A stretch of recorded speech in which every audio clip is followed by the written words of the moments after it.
എലിയെ കൊല്ലേണ്ടത് എങ്ങനെയെന്നതിനെ കുറിച്ചൊരു ചെറിയൊരു ഡെമോ ആണ് ഇപ്പോൾ നമ്മൾ കാണാൻ പോകുന്നത്. എലീനെ ആദ്യം ഇങ്ങനത്തെ ഒരു സെറ്റപ്പൊക്കെ വേണം എലിനെ പിടിക്കണം. എലിക്കിണിയിൽ പിടിക്കാൻ പറ്റില്ല. ഇങ്ങനത്തെ ഇത്തരത്തിൽ കുറച്ച് നട്ട്സും കാര്യങ്ങളൊക്കെ ആയിട്ടുള്ള ഒരു സെറ്റപ്പിൽ ഉണ്ടോ. അതിൽ പ്രത്യേകം ശ്രദ്ധിക്കണം. ഓരോന്ന് ചീർക്ക് വേണം. പിന്നെ അതിൻ്റെയൊക്കെ വേറെന്തൊക്കെ ഉണ്ട്. കാരണം ചാർജറിൻ്റെ വള്ളിയുണ്ട്. അതിൻ്റെ സാനിറ്റൈസറാണ്. എലിനെ കൊല്ലാൻ വേണ്ടത്. അതിന് കുറച്ച് സാനിറ്റൈസർ എടുക്കണം. അങ്ങനെ എലിൻ്റെ പേര് സാനിറ്റൈസർ അടിച്ചു. എലിപ്പോൾ ഫ്രഷാണ്, കുഴപ്പമില്ല. മനസ്സിലായില്ല. ഇനി എനിക്ക് വലിയ കൊറോണ കാര്യങ്ങളൊക്കെ ഉണ്ടെങ്കിൽ ഇങ്ങനെ പതുക്കെ എലിനെ നമ്മൾ റിലീസ് ചെയ്യാനുള്ള കാര്യങ്ങളാണ് ചെയ്തുകൊണ്ടിരിക്കുന്നത്.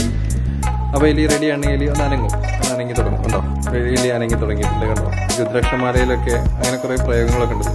അത് എലികളൊന്നും ഓടുന്നുണ്ടല്ലേ. എലി 2 റൗണ്ട്, കൃത്യം 3 റൗണ്ട് ഓടിക്കഴിഞ്ഞിട്ടുണ്ടെങ്കിൽ എലി പുറത്ത് കിടന്നതാണ് അതിൻ്റെ ഒരു പ്രിൻസിപ്പിൾ. എലി ഓടിക്കൊണ്ടിരിക്കുന്നു.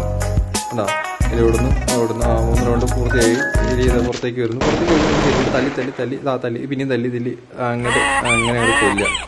ഇനി ഇമ്മാതിരി പരിപാടി കേട്ടത്. അടുക്കള കയറരുത്, ഇനി കയറുമോ 2 ഡയലോഗ് അടിക്കും. ബാക്കിയുള്ളവർക്ക് ഒരു പാടാവട്ടെ.